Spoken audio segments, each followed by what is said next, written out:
So I recently finished playing Split Second on the PS3.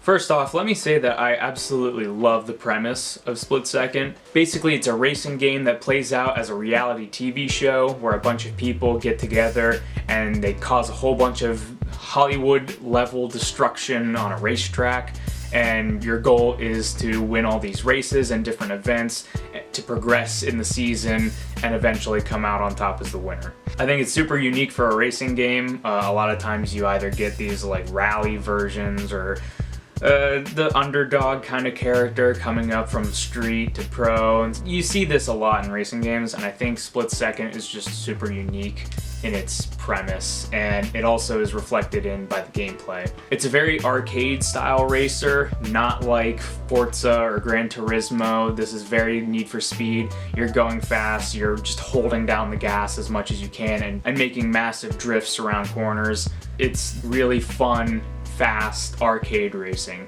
and I really liked it. The cars feel pretty good to drive. There's definitely better cars and worse cars. You unlock them by doing various events and accruing a certain amount of points. You'll unlock a new car. And there's definitely moments when I would unlock a car that just has way better stats, and it's like, alright, that's my new main one that I'm using until I get the next one that's even better. Certain vehicles are better suited for certain events, but for the most part, I was just getting by using whatever had the best stats. The big draw of the gameplay in this is a track switching mechanic. So basically, while you're racing, you charge up this meter that you can use to activate different destructible things in the environment. So like say there's like a gas station that is typically used as a shortcut.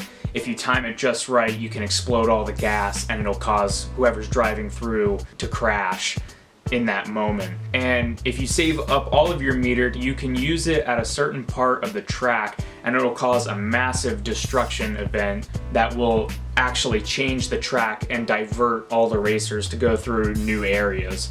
There's a lot of really cool stuff that the game is able to do by switching tracks, and it makes the tracks have a little bit of randomization to them. It's not like super random, but based on the choices you make during the race, you could have the track be its normal version through all 3 laps on one race, and then on another one change it up in the second lap and make it a completely different race. So that's something that I think is really cool about this game, and it's definitely one of the best aspects of Split Second. That said, the courses themselves, I think, repeat a little too frequently for the length of the story. Basically, the story is set over 12 episodes. Each episode has like 5 or 6 events in it, and basically you're going to be seeing the same courses very, very frequently.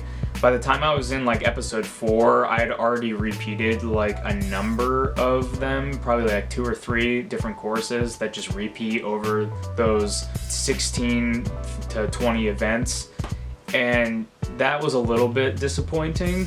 Again, you sort of have to balance it with this track switching mechanic. That's a lot harder to design for a track, basically making each track have 2 different variations or more.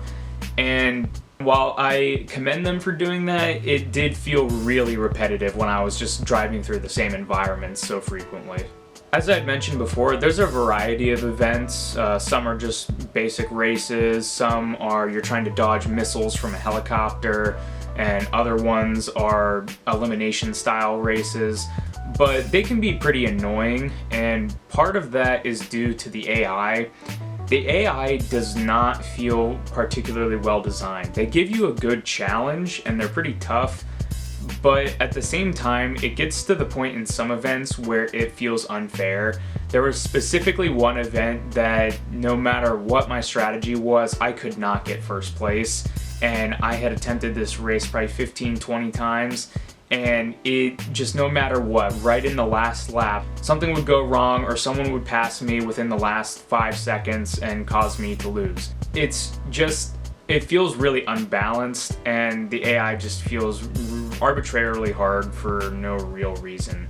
There's no good progression of difficulty, it just has random difficulty spikes throughout different events. This isn't really a knock on the game or anything, I understand why it's here, but the game does use fake cars. They don't license actual car companies, probably due to all the cars smashing and everything like that. I know some companies are a little weird with that. It always is weird to me in games when they use fake cars. It was something with Burnout Paradise that I played somewhat recently as well, where the cars, they look so close to the real thing, but they're not exactly, and the cars in this game in particular have sort of like, they look almost like Hot Wheels cars in some instances, which again, it's not a bad thing, it's just kind of weird and it pulls me out of the experience whenever I'm playing.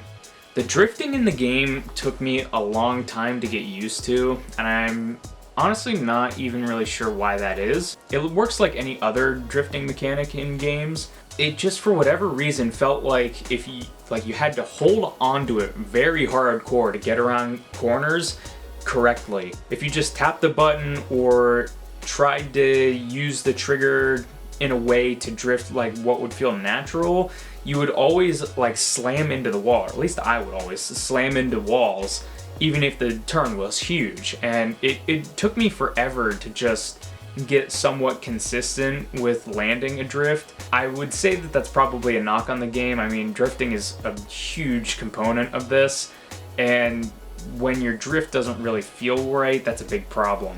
And another thing that adds to it is the camera tilts whenever you drift, and I think it tilts way too much. Like, you are going like twisting like that whenever you're drifting around corners, and it just makes it look a little weird.